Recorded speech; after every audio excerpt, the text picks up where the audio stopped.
मिश्रा जी, कुछ दिन पहले आपके जो मूवी आने वाली है the diary of West Bengal, उसकी टीम आई थी और उन्होंने कहा था कि जो हमारे मूवी के डायरेक्टर है सनोज मिश्रा जी लापता हो गए। हमें कुछ खबर नहीं है, उनका फ़ोन ट्राई कर रहे हैं, अनरीचेबल बता रहा है।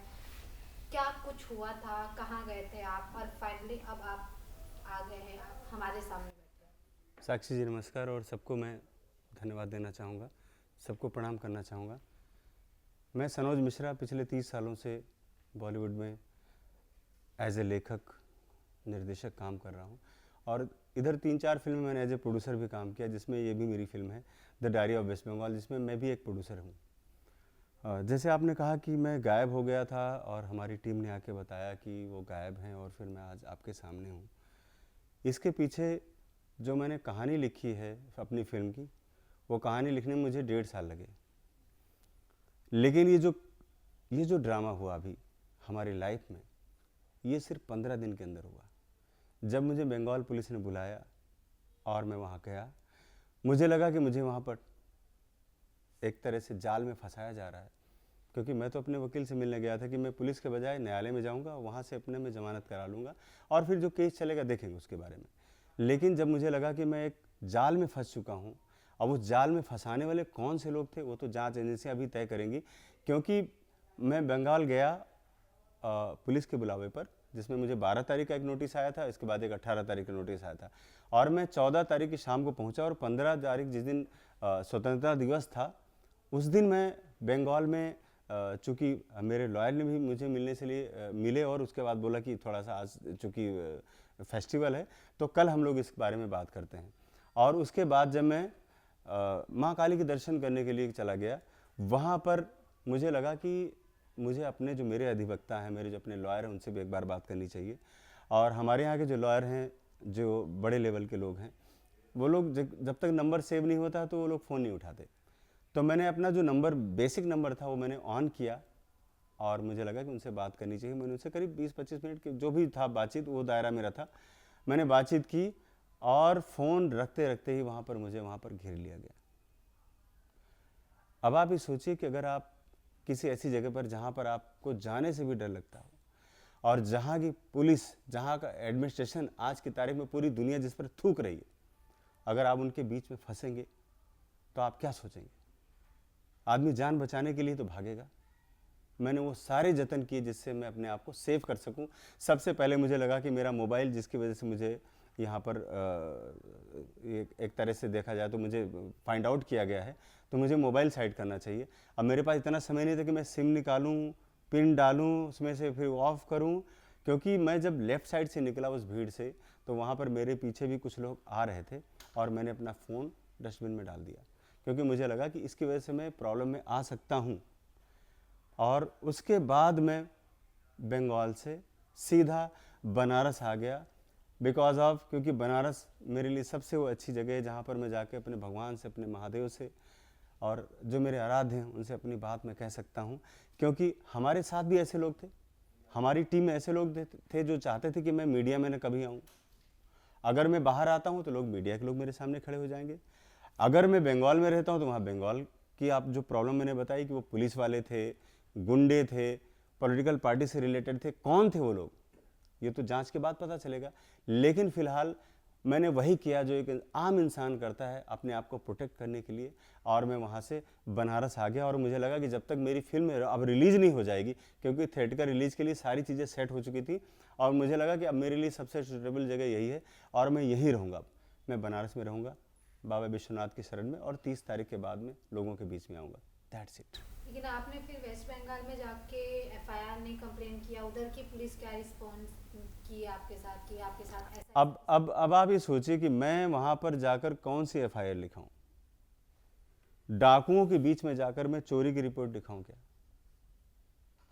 आप देख रहे हैं कि एक डॉक्टर जो दूसरों की सेवा करती है, उसके साथ कितना नृशंस काम हुआ है, और वहाँ की पुलिस ने, वहाँ की सरकार ने उसको किस तरह से दबाने का काम शुरू किया है, आप लोगों के सामने है। इससे बड़ा कोई एग्जाम्पल दुनिया में हो ही नहीं सकता आज की तारीख में।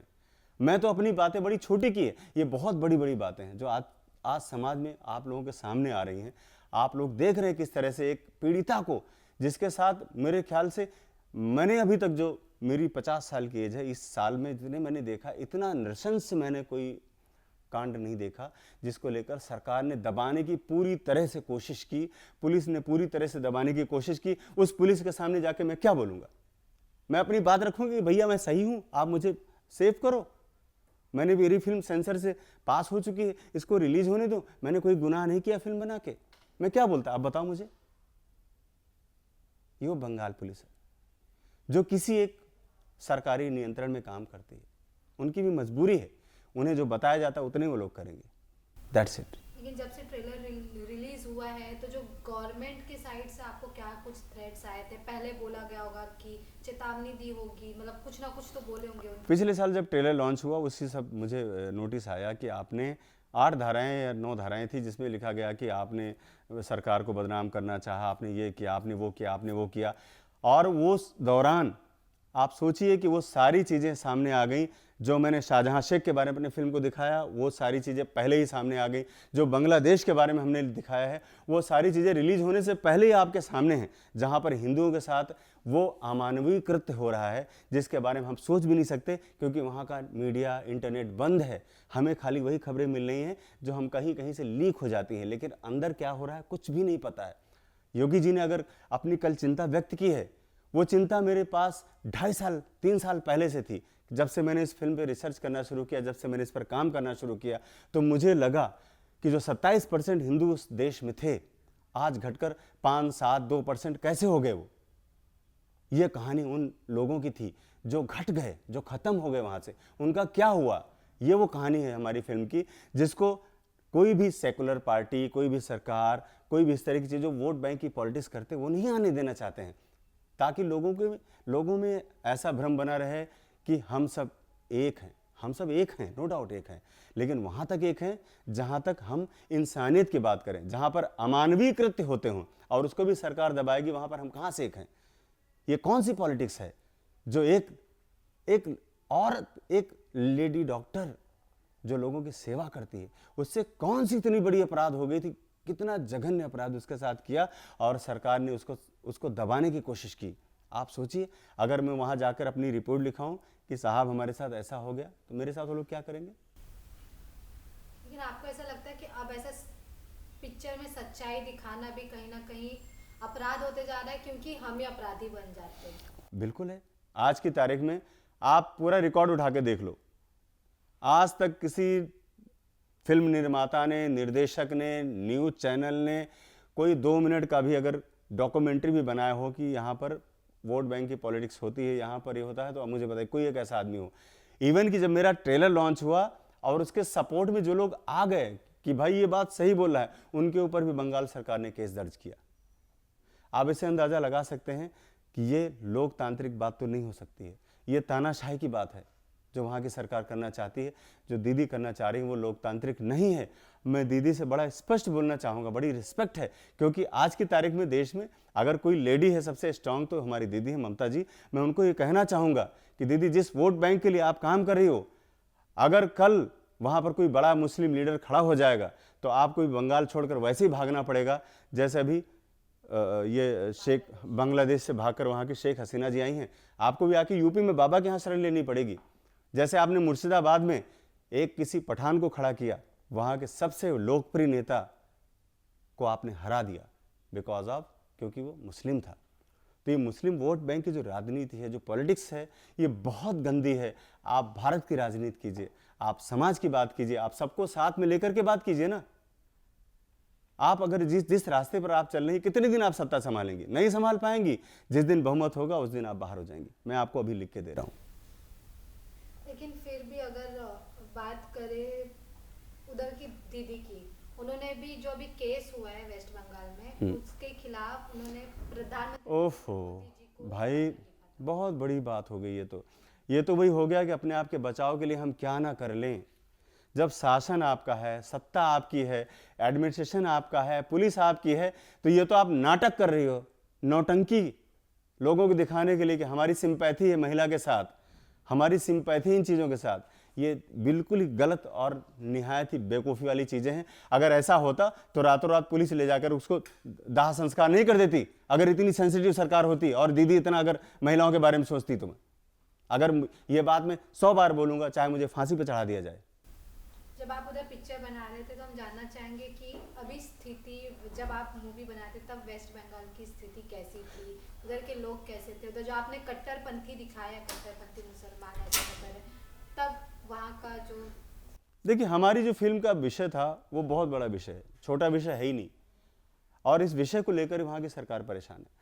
हमने जब अपनी फिल्म की शुरुआत की तो भी हालात वैसे ही थे, और आगे भी हैं, आज भी हैं, और आने वाले समय में इससे ज़्यादा बड़े हालात पैदा होंगे।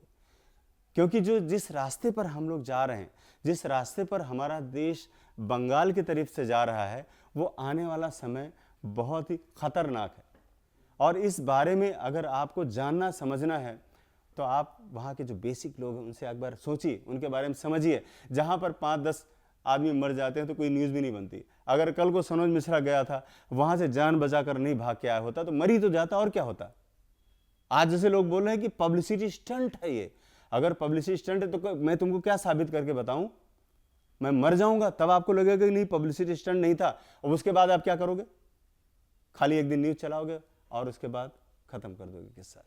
लेकिन मैं इस आवाज़ को जब तक जिंदा हूं अपने तरीके से उठाऊंगा और उठाता रहूंगा हमेशा। क्या आप कुछ बताना चाहेंगे? 15 दिन जब आप नहीं थे, क्या कुछ आपके साथ हुआ था उस दौरान? मेरे साथ 15 दिन में बहुत मैं सुकून से था, क्योंकि मेरे पास ना फ़ोन था, ना मेरे पास कोई कांटेक्ट था, ना मेरे पास कोई लोग थे, ना मैं कोई जान पहचान वाला, कुछ भी नहीं था। मैं और मेरे भोलेनाथ और बारिश। मुझे बहुत तेज़ फीवर था। फीवर कैसे कैसे जाके वो जो क्या बोलते हैं मेंटल जो फीवर उसमें बदल गया, मुझे पता नहीं चला।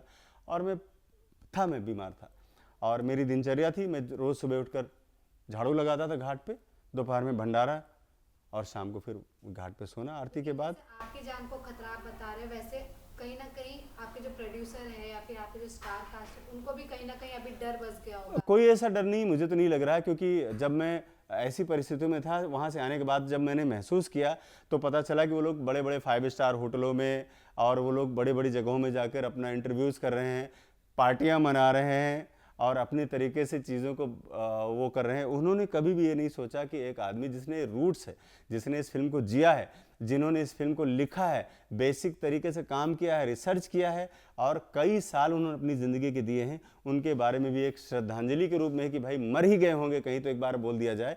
लेकिन वो बात नहीं हुई, इसलिए मैं नहीं चाहता हूँ कि उनके साथ कोई प्रॉब्लम होगी, क्योंकि वो लोग अपनी तरीके से जी रहे हैं और मेरा अपना अलग तरीका जीने का। तो लास्टली आप लोगों को क्या कहना चाहेंगे? आप फिर मैं ये कहना चाहूँगा सबसे, मेरी जनता जनार्दन और देश के जो राष्ट्रवादी लोग हैं उनके साथ निवेदन है कि सनोज मिश्रा अगर कहीं बलिदान भी हो जाएगा तो कभी अफसोस मत करना, लेकिन जब कभी भी राष्ट्रवाद की कोई आवाज़ उठेगी वहाँ पर आप लोगों का साथ आना बहुत ज़रूरी है। क्योंकि अगर आप साथ नहीं आएंगे तो ये दुनिया, ये समाज, जो हम लोग जिस सनातन में जी रहे हैं, हमारा सनातन सबको लेके चलता है, वो ख़त्म हो गया तो सिर्फ राक्षस राज करेंगे इस दुनिया में, और कुछ नहीं होगा।